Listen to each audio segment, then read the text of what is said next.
Tokoh Alkitab yang jarang dibahas, Ahitofel, penasehat yang tragis. Sahabat-sahabatku, apakah kalian tahu siapa penasehat paling cerdas di zaman Raja Daud?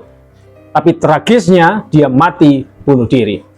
Ya, di zaman Raja Daud ada seorang penasehat yang sangat cerdas, namanya Ahitofel. Mari kita lihat di dalam 2 Samuel 16 ayat 23. Dikatakan di sana apa? Pada waktu itu nasihat yang diberikan Ahitofel adalah sama dengan petunjuk yang dimintakan daripada Allah. Demikianlah dinilai setiap nasihat Ahitofel, baik oleh Daud maupun oleh Absalom. Nah, jika kita lihat di dalam terjemahan lain, seperti dalam terjemahan bahasa Indonesia masa kini, dikatakan seperti ini. Pada masa itu, setiap nasihat Ahitofel diterima seakan-akan itu perkataan Allah sendiri, baik Daud maupun Absalom menuruti nasihat-nasihatnya. Nah, tapi kenapa Ahitofel ini berakhir tragis? Nah, awalnya dia adalah penasehat Daud. Namun saat Absalom memberontak, Ahitofel berpihak kepada Absalom dan memberikan strategi untuk membunuh Daud. Tapi rencana itu digagalkan oleh nasihat Husai dan Absalom menolaknya. Saat melihat rencananya gagal, kemudian Ahitofel pulang ke rumah, mengatur urusannya, lalu dia gantung diri. Coba lihat di dalam 2 Samuel 17 ayat 23. Dikatakan apa? Ketika dilihat Ahitofel bahwa nasihatnya tidak dipedulikan, dipasangnyalah pelana keledainya, lalu berangkatlah ia ke rumahnya, ke kotanya. Ia mengatur urusan rumah tangganya, kemudian apa? Kemudian menggantung diri. Demikianlah ia mati, lalu ia dikuburkan dalam kuburan ayahnya. Kenapa Ahitofel begitu putus asa? Nah, di sini banyak sekali penafsir percaya bahwa Ahitofel sebenarnya adalah kakek dari Batsheba.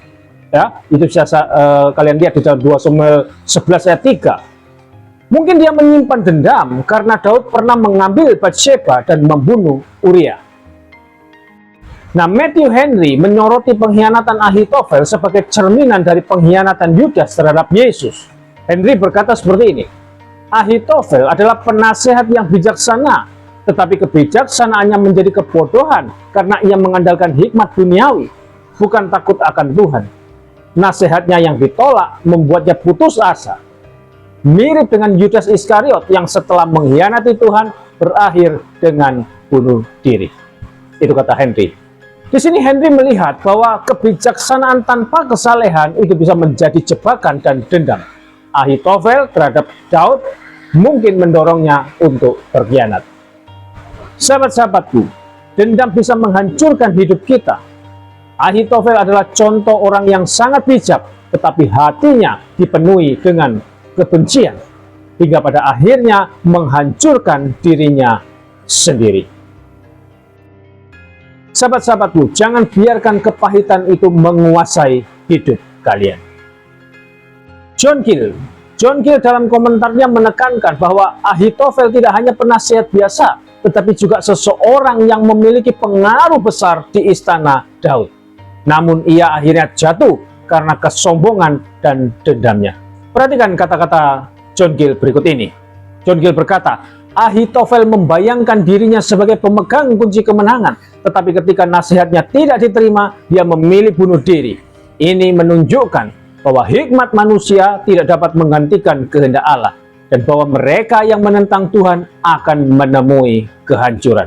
Itu kata Gill. Gill juga mengaitkan kemungkinan Ahitofel menyimpan kepahitan terhadap Daud karena insiden Batsheba dan Uria, ya, seperti yang saya sampaikan tadi di awal, ya. Nah, sahabat-sahabatku, Ahitofel mungkin percaya akan keberadaan Tuhan, tetapi tidak hidup dalam iman yang sejati. Sikapnya menunjukkan lebih banyak hikmat duniawi daripada takut akan Tuhan. Akhir hidupnya menunjukkan keputusasaan, bukan iman dan pertobatan. Ya, jadi jelas kemungkinan Ahitofel bukanlah orang percaya sejati, melainkan seseorang yang hanya memiliki hikmat duniawi, tetapi tidak memiliki hubungan yang benar kepada Tuhan. Sahabat-sahabatku, janganlah kita menjadi seperti Ahitofel. Jangan menyimpan dendam, karena itu akan merusak hati dan keputusasaan kita.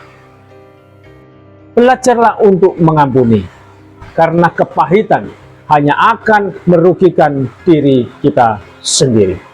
Hikmat yang sejati hanya berasal dari Tuhan, bukan sekedar kepandaian duniawi. Sebijaksana apapun seseorang, jika dia tidak hidup dalam takut akan Tuhan, maka akhirnya tetap akan jatuh. Jangan merasa diri paling benar atau paling bijaksana, karena Tuhan yang memiliki kendali atas segala sesuatu. Rendahkan diri di hadapan Tuhan dan terima bahwa rencananya itu lebih besar daripada rencana kita. Amin. Nah, kalau kalian punya pengalaman tentang sakit hati atau dendam atau juga bahkan pengampunan, silakan share di dalam kolom komentar. Tuhan Yesus memberkati. Shalom.